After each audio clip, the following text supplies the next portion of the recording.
Hey guys, what's happening? How to add promotion on LinkedIn.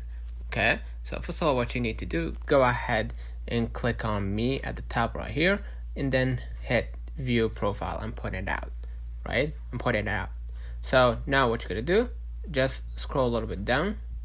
Okay, and then what you're gonna do, scroll right here to find experience, and then hit plus button next to the experience. Then what you're gonna do, just go ahead and add your new position, right? Considerably, you are now promoted, so you probably got a raise, whatever. Then go ahead and add the new position, right?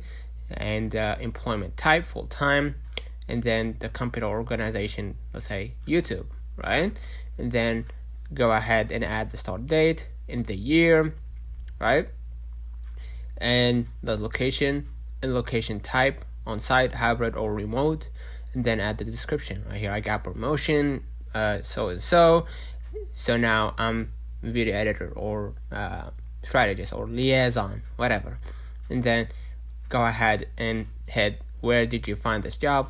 Just go ahead and go like referral, for example, and then add the skills and media or images to demonstrate that you got the experience to get that position. So don't forget to like and subscribe. See you in the next one.